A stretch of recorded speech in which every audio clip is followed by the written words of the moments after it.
नमस्कार मित्रों, नारी दिवस की बहुत-बहुत शुभकामनाएँ। और मैं अपने परिवार में सबसे पहले अपनी माताजी को और अपनी पत्नी को, अपनी पुत्रियों को और जो अभी संसार में नहीं है, मेरी मदर इन लॉ या कि मेरी दादी और बुआ, मेरी मौसी तो ख़ैर है अभी, और मेरी सभी कज़न सिस्टर्स, इन सबको मैं याद करता हूँ नारी दिवस के दिन। और ये कहना चाहता हूँ कि नारी दिवस समझने के लिए भारतीय पुरुष को खास तौर पे आज की तारीख में कई बार ऐसा लगता होगा कि नारी दिवस क्यों मनाया जाता है।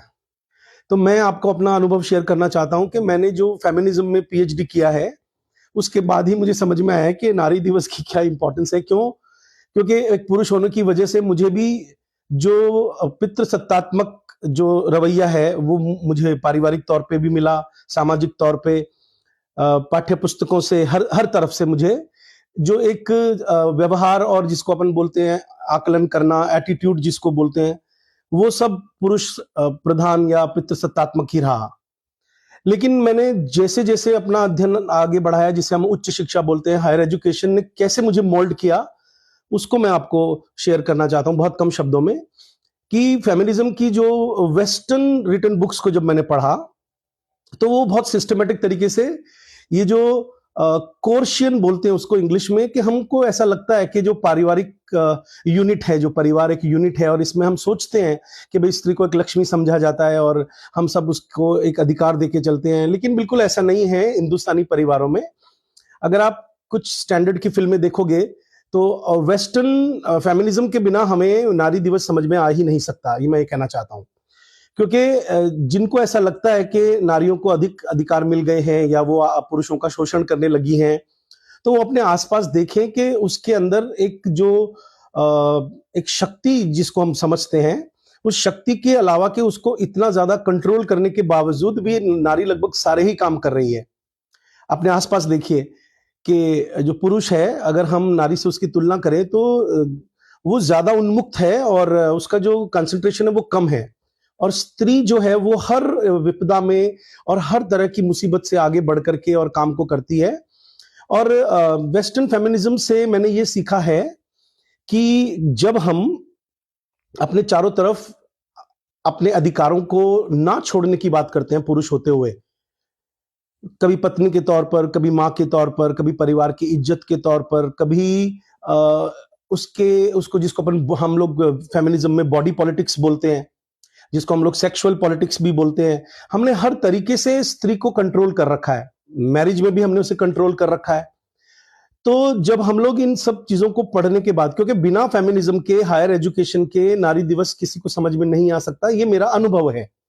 तो मैं ये कहना चाहता हूं कि मैं सभी मातृशक्तियों को प्रणाम करता हूं और ये समझने की कोशिश करता हूं कि मैं नित्य इस चीज को समझने का प्रयास करता हूं, और मेरी हायर एजुकेशन मेरा दिमाग दिन ब दिन खोलती है और मैं समझने का प्रयास करता हूं कि स्त्री से पुरुष किस तरह से अलग है, और क्या वो अगर स्त्रियों के जो गुण हैं वो ले लेता है तो किस तरह से वो मतलब अडेप्टेबल बन जाता है। जैसे मैंने एक बुक में पढ़ा था कि विष्णु भगवान जो हैं, आप कभी उनकी मूर्ति को देखिएगा, हमारे शास्त्रों में जो विष्णु भगवान को बताया गया है, तो जैसे उनके शरीर पर बाल नहीं है, वो एक खास मुद्रा लेकर के और बिल्कुल कोमल अंगों की तरह खड़े हैं।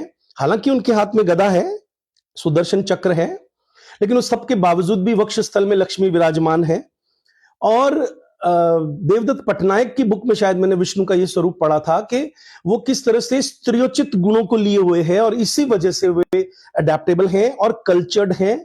क्योंकि जब हम शिव को देखते हैं और विष्णु को देखते हैं तो हमें नारी का और इंपॉर्टेंस समझ में आता है कि जब हम लोग दूल्हे की पूजा करते हैं, जब हमारे घर में दूल्हा बारात लेकर आता है, तो हिंदू परिवारों में आप देखिएगा उसको विष्णु रूप में बड़ी आरती के साथ उसकी पूजा की जाती है। अब ये उसको पुरुष प्रधान की तरह ना देख करके उसको ऐसे देखें कि ये स्त्रियोचित गुण लिए हुए पुरुष जब हमारी कन्या को लेने के लिए आया है, तो हम कन्या उसको तभी दे रहे हैं जब वो समाज में रहने लायक बन गया। इसका मतलब है उसमें समर्पण का गुण, उसके अंदर अपने आप को कंट्रोल करने का गुण, उसके अंदर न्याय की व्यवस्था का गुण। और आप देखिएगा ये चारों तरफ ये इस तरह के जो गुण है वो स्त्रियों में पाए जाते हैं। जब आप देखते हो कि एक स्त्री व्यथित है, तो आप देखिएगा कि वो न्याय ना मिलने की वजह से व्यथित है। इसका मतलब है कि मैं बहुत शॉर्ट वीडियो में ये सारे गुण नहीं बता सकता, लेकिन ये मेरी अंडरस्टैंडिंग है कि मैं डे बाय डे जब हम बोलते हैं कि लड़की औरतें बहुत ज्यादा क्रिटिसिज्म करती हैं, तब मैं देखता हूं कि वो बहुत ज्यादा एनालिटिकल हैं। जब हम देखते हैं कि वो शॉपिंग में बहुत टाइम दे रही है, तो तब मैं ये बात महसूस करता हूं कि वो पैसे की कितना वैल्यू करती हैं, उन्हें क्यों लक्ष्मी कहा जाता है। आप कितनी भी बेकार से बेकार औरत अपने आस पड़ोस में परिवार में जब झांकोगे, तो वो अपना परिवार संभाल के बैठी है। इससे पता चलता है कि जो स्त्री है वो ताकत कैसे है। अगर हम अपने शास्त्रों में भी थोड़ा और ध्यान से देखेंगे, तो हम सीता के अंदर भी आ, आ, इस चीज को महसूस करेंगे कि वो कैसे अपने हाथ में एजेंसी रखती है। एजेंसी का मतलब है पावर। वो किस तरह से राम के सामने गिड़गिड़ा नहीं रही है कि तुम मुझे अपना लो। वो किस तरह से त्यागे जाने के बाद भी अपना खुद का निर्णय लेती है और लास्ट में अपने आत्म सम्मान के साथ समझौता नहीं करती है। तो चारों तरफ नारी दिवस के उपलक्ष्य पे अगर मैं ये आपको दृष्टि दे पाया, क्योंकि जो दृष्टि हम लेते हैं हायर एजुकेशन से, वो क्लासरूम में तो हम बहुत ज्यादा ट्रांसफर करते हैं स्टूडेंट्स के अंदर, और पर्सनल जीवन में भी करते हैं। ऐसा नहीं है कि मैं केवल लेक्चर दे रहा हूं और मैंने अपने पर्सनल जीवन में इन सब चीजों को आत्मसात नहीं किया होगा। जो भी मुझे जानते हैं वो अच्छी तरह से पहचानते हैं इस बात को कि आज मैं जो बोल रहा हूं वो मैं करता भी हूं। और मैंने देखा है कि इस वजह से मैं परम सुखी तो नहीं, लेकिन कह सकते हैं कि बाकी जो जिनके अंदर जो मैस्कुलिन ट्रेट ज्यादा हैं, उनसे मैं ज्यादा सुखी और संतुष्ट अनुभव करता हूं। तो एक बार पुनः सभी को नारी दिवस की बहुत बहुत शुभकामनाएं। और मैं चाहता हूं कि पुरुष नारी को समझने की कोशिश करें, देवी ना समझे उसे, एक इंसान सबसे पहले समझें।